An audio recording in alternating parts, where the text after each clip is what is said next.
Hello. Welcome back to the podcast. This is Haley Sohn, nutritionist, weight loss expert, and you are listening to Weight Loss Without Dieting podcast, where we talk about all the ways to lose weight that has nothing to do with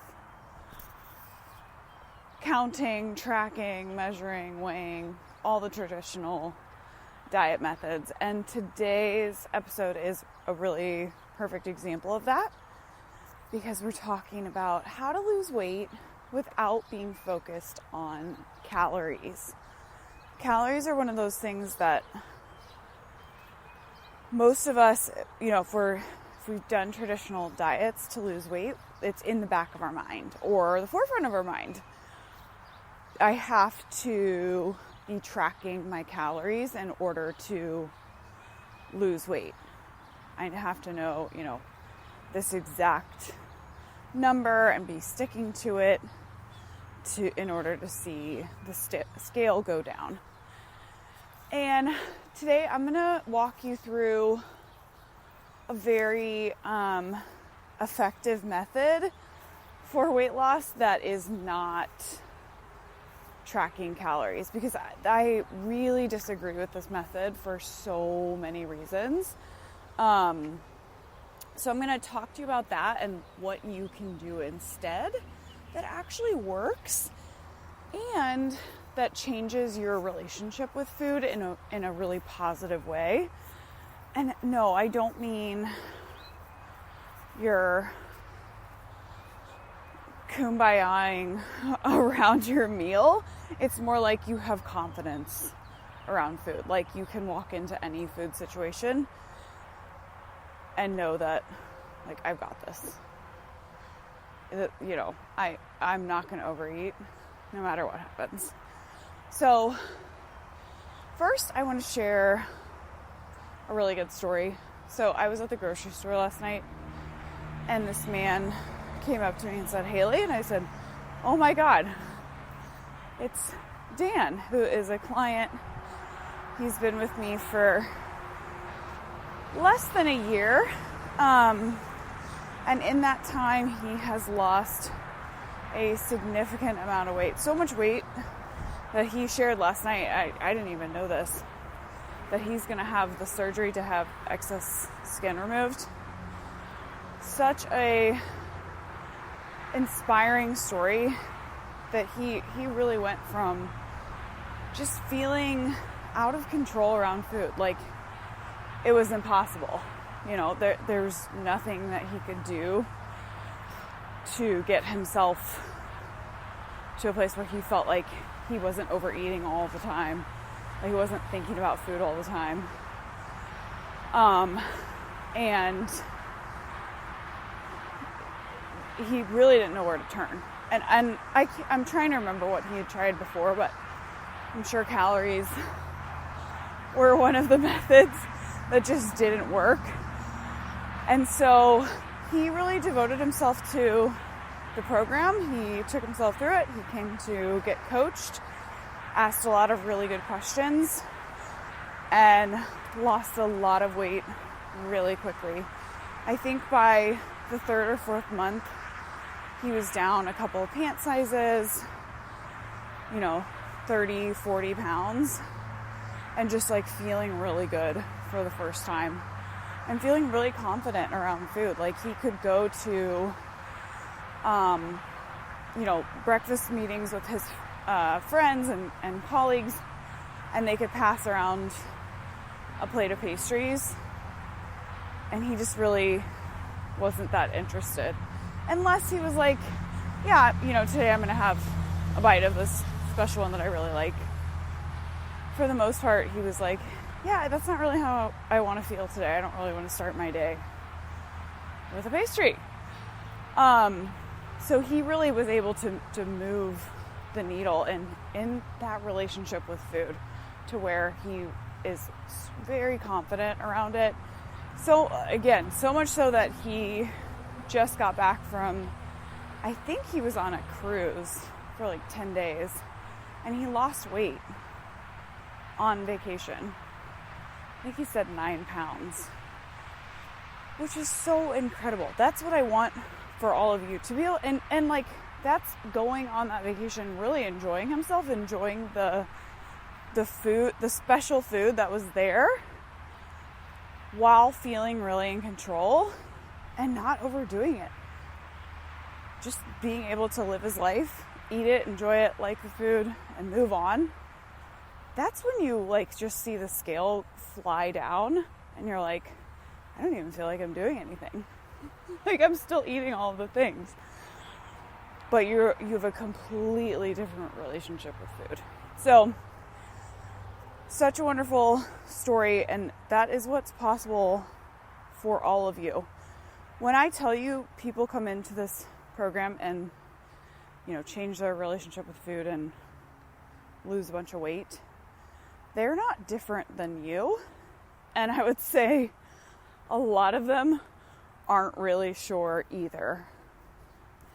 They're also questioning, is this possible for me? Will this really work? I'm probably different than everyone else that Haley's worked with. My case is harder.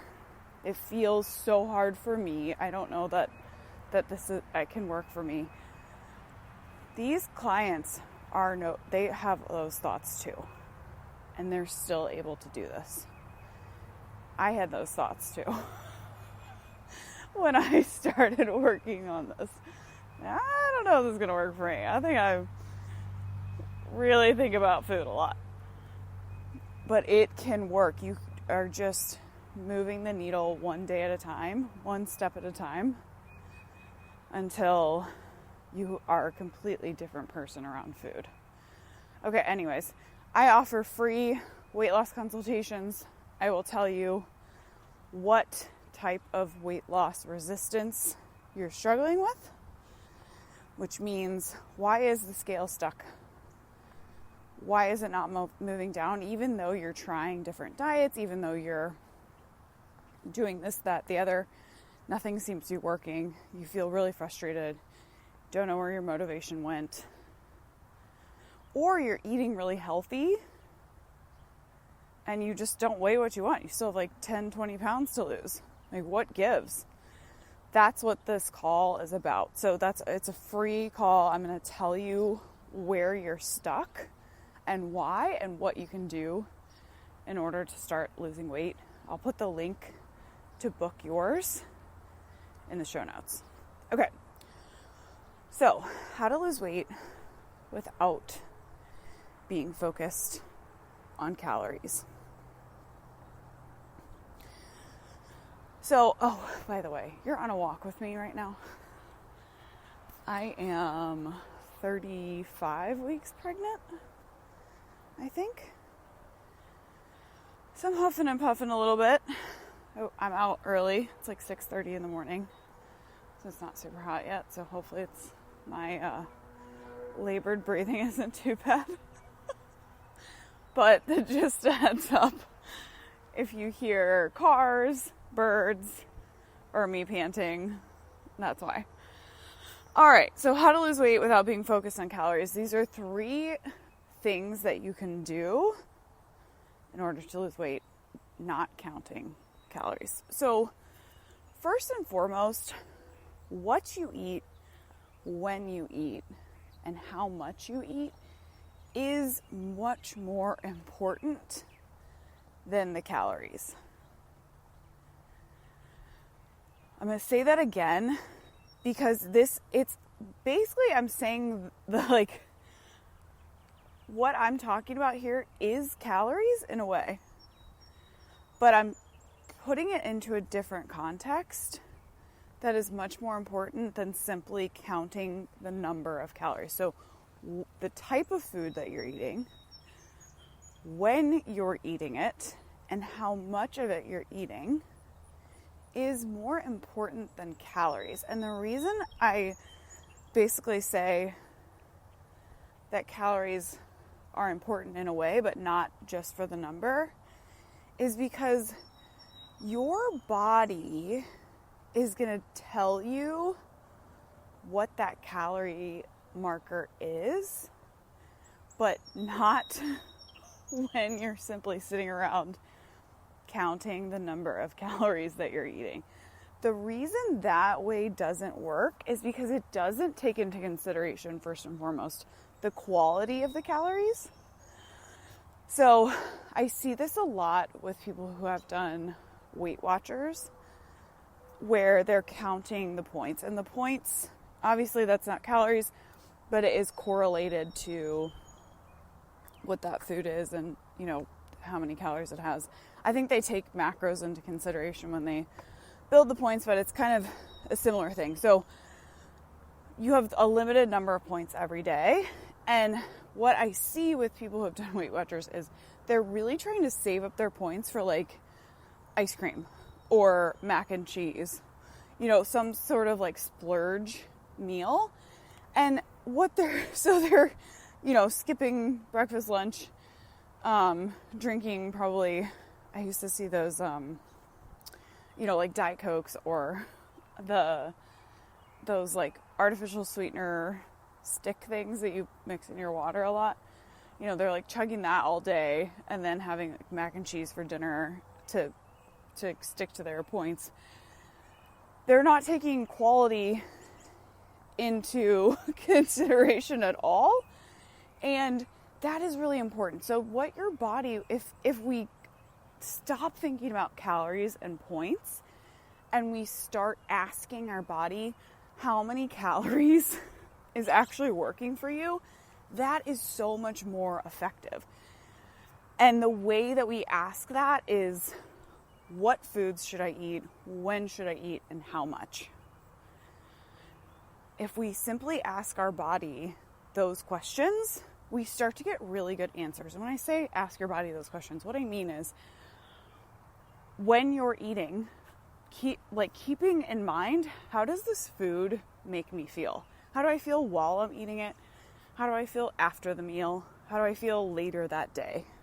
Am I energized? Am I light? Am I like ready to tackle the day? I feel great. I don't, you know, feel weighed down or anything.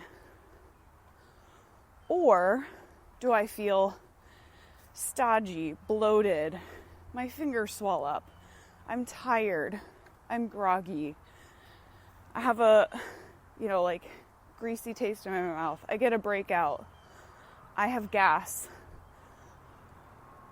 That information is telling you this food either is working really well for me or it's not.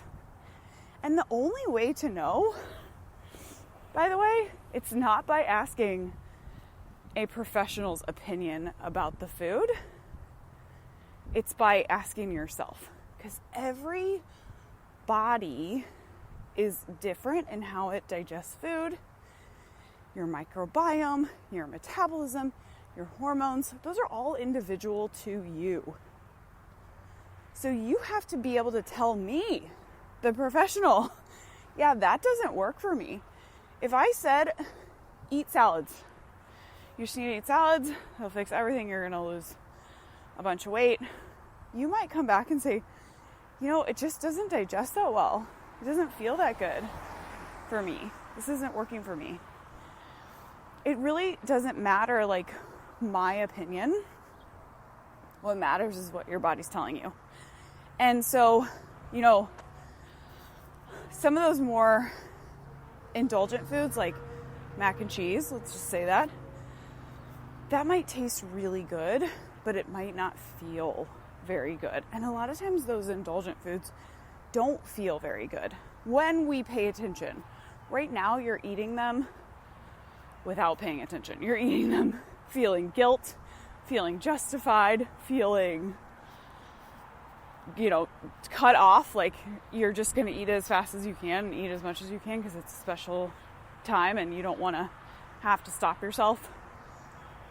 You're not paying any attention. You have no idea how that food makes your body feel. So knowing that is so important. And when I say when to eat, this is where your body's cycles are. So when is your body actually asking for fuel during the day? First thing in the morning, midday, later in the evening. it's probably not asking for fuel, for 6 meals a day. And that, by the way, is not keeping your metabolism going. Your metabolism will go on its own. You don't need food to keep that cycle moving. That is one of the most ludicrous things I've ever heard. So knowing when your body is actually asking for fuel is really important. And then how much to eat. When to stop eating. Like, how much of this food is going to work in my body? Oh, dear Lord.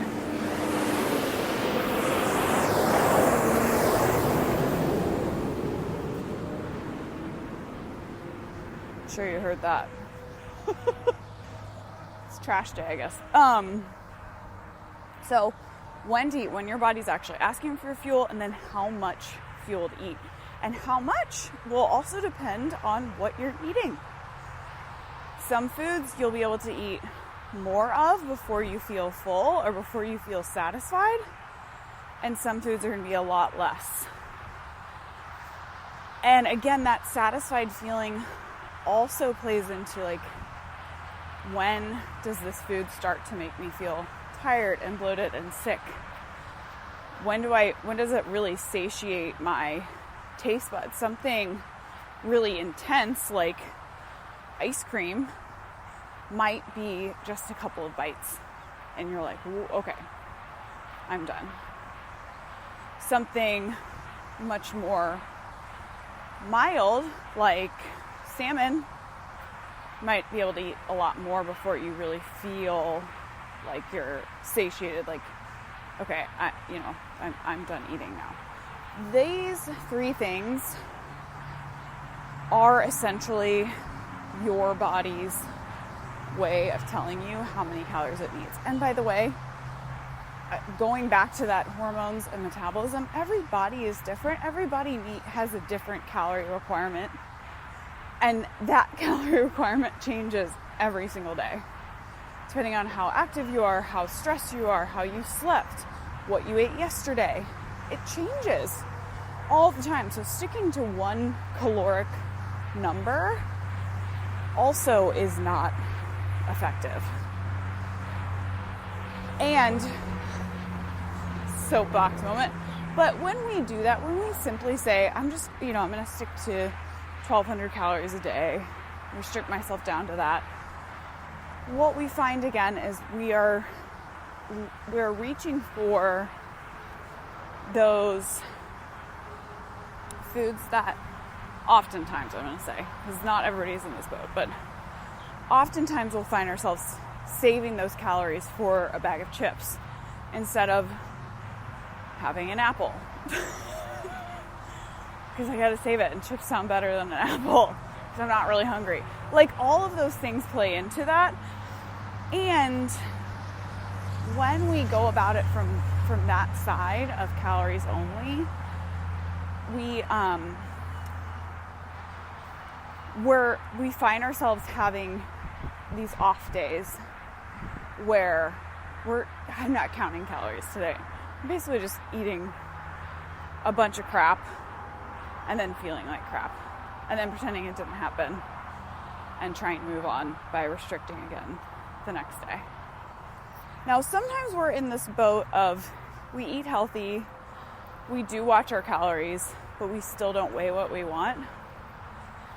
And all of these 3 things that I'm going to talk about still apply. They still apply. Even if you feel like you're not really an emotional eater and you're eating really clean but you don't weigh what you want, the piece that you're usually missing is what food to eat, when, and how much. Typically what I see. So this is really, really important for you too. Because you can overdo it with the healthy foods, and you really need to be understanding where your body falls in that range. Okay. Secondly, counting calories does not help you get over emotional eating.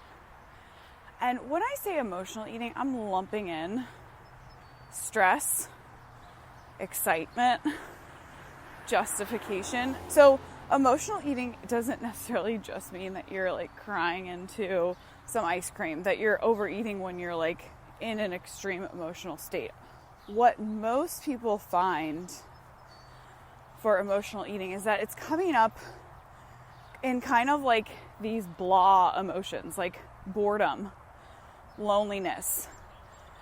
You know, sometimes it does come up like we've been restricting ourselves, and so we're feeling like really excited or really justified to eat something. That's still, I call it emotional eating just to make it, just to simplify it, but I want to clarify that for you. If you hear that word emotional eating and you feel like, oh, that's not really me, think about all the ways that this could be popping up for you and what that looks like. So, justified and excited are two of the biggest ones that we don't ever count as emotional eating.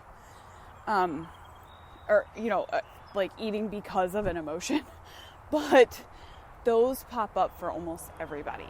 Well, I only had, an apple today, so I'm totally justified to eat an entire plate of nachos for dinner. That type of thing. And there is nothing wrong with having nachos for dinner. There's nothing wrong with only having an apple during your day. But we don't want to use that against ourselves to where we're ignoring the last one that I just said. Because that's what usually happens, is when we're justified eating or excited eating, we start ignoring, this food actually doesn't feel very good for me. I really am not, my body's not really ready for fuel right now. Or I'm just like completely overdoing it because I'm telling myself it's okay to overdo it. And then you feel like crap for 2 days. Okay. So simply counting calories does not delve into any emotional eating that you're doing. And in fact, in most cases, it heightens the emotional eating. It brings in a lot of emotion around food because all of a sudden you're saying, I have to stick within this 1,200 calorie limit. If I don't, something bad's going to happen. I've done something wrong. There's something wrong with me. I'm a bad person. Like, we put all these thoughts around that calorie marker and what it means if we don't stick to it. And so it becomes this very kind of stressful thing that we're carrying with us. And we start eating, this, that, and the other that we wouldn't normally care about, but we're doing it because, like, we feel out of control all of a sudden. And that comes from putting that kind of outside limitation on us. We're telling ourselves, whether we're doing it consciously or unconsciously, we are telling ourselves, I don't really trust you to be able to, eat in a way that's going to get us to lose weight. So I'm putting this restriction on you. That never feels good. And it never gives us good results. It never gives us the results that we want, that type of thinking. You need to be put under a restriction because something's wrong with you. You're out of control. So here's a 1,200 calorie limit. Maybe this will finally get you under control. That feels like crap. And when we talk to ourselves that way, we start seeing all this rebellion pop up. So we start seeing tons of like eating behind our back or really fast eating, grabbing stuff as we walk through the kitchen, shoving it in our mouth, overeating, telling ourselves we're going to get a salad and then we get the cream-based pasta and we eat the entire thing and we feel so sick. It's like, and then we're like, why did I do that? What's wrong with me? I definitely need this 1,200 calorie restriction. It's like, that's the problem. let's drop all that stuff so that we can actually, work on what emotional eating really exists in your life and start eliminating that. So that piece is so important. And sometimes this is like something that you've been working on, you've been practicing for so long, it's now just a part of your day. Even if you're not on a calorie restriction, I keep using that number. Even if you're not counting calories, you are still finding yourself in those patterns of eating rebelliously, eating behind your back, doing all these things that like you feel very out of control. And I would say that's probably a telltale sign that you are in this category. If you feel out of control, you're in that emotional eating category. It's something that you need to work on. It's something that I do heavily in my program. My client Dan, who I just mentioned, who lost a lot of weight, so much that he's down, I don't know how many pant sizes, and getting surgery to have the excess skin removed. He realized like a lot of his emotional eating came from when he was a kid. He had 10 brothers and sisters. There wasn't ever a lot of food in the house, and it was kind of like whoever got there first and could eat it the fastest, they got to eat that day or whatever. And so he had this mentality of like every time there was a lot of food lying around, he was just eating as much of it as he could from that very old mindset that was not serving him anymore. And I see that pop up with people who have tried a lot of diets. They have these old diet mentalities that they're still carrying around with them. And recognizing what those are, how they're showing up for you, and how to work through them in a productive way is what's going to be the weight loss breakthrough for you. It's not counting calories, because counting calories does not touch on anything deeper than the calories. Let that sink in. Okay. And thirdly, is that a word? I don't know. Calories do not help you. Counting calories does not help you build confidence around food. So what ultimately I want for you, for each and all of you who listen to this podcast, who decide to come work with me, is to have a level of confidence around food. I can walk into any food situation and feel in control. Know that this food is not going to put itself in my mouth. I get to decide what I want.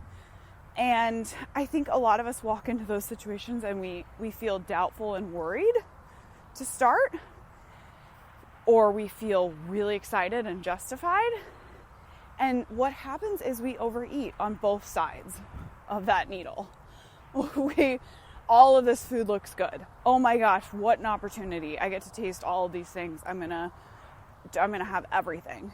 Oh, I already had dessert, but now they're bringing out an ice cream buffet. Well, I'm having that too. It's like we do. Oh my gosh, this little cat just walked up to me on my wall. Hi, kitty. So, and then the worried, nervous, doubtful, oh my God, I'm going to overdo it. I just know it. I don't feel in control. I don't know what I'm going to do. How am I going to handle this? I'm so scared. I'm going to overeat. I'm going to feel like crap. I finally lost a pound and I know the scale is going to go back up. What ends up happening with that is the same thing.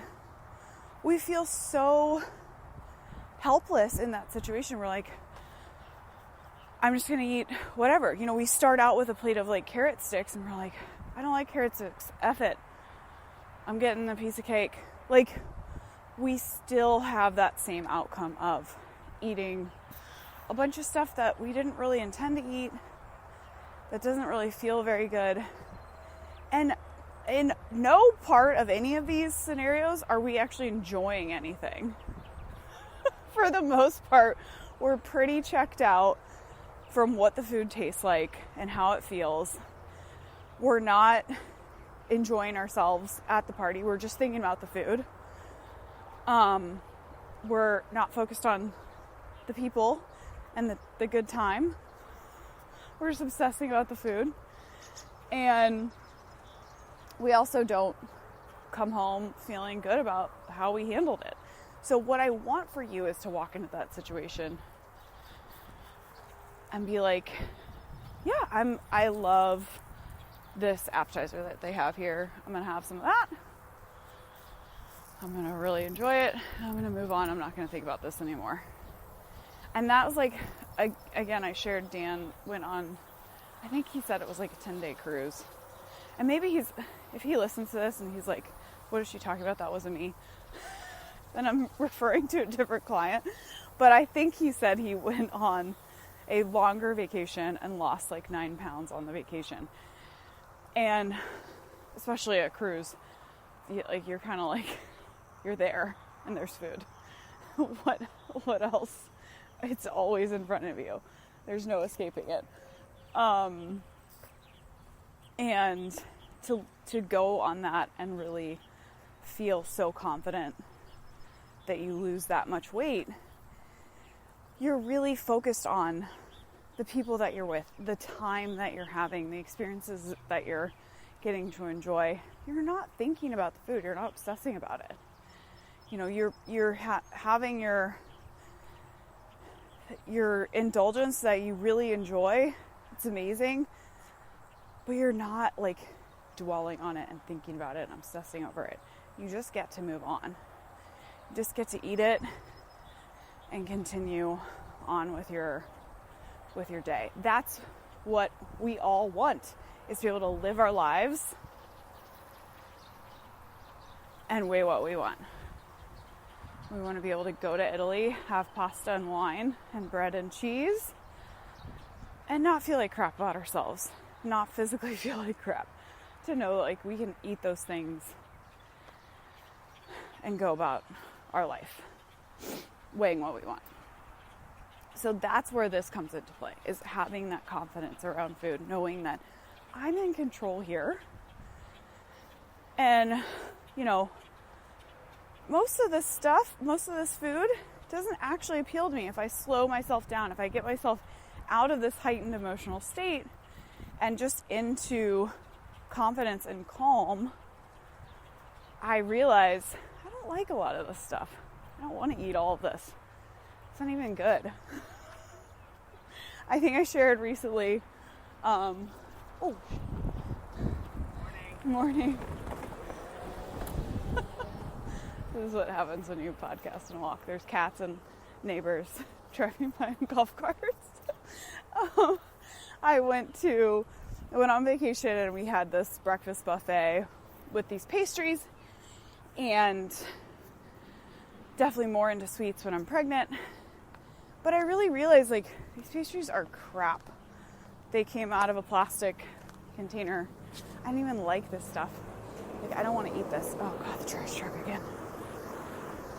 And essentially I was able to say, I don't want to waste my time on these, you know, breakfast pastries. Like, first of all, that's not going to leave me feeling how I want to feel on a full vacation day when I have to, you know, be watching a baby and running around a city on foot. Like, no thanks.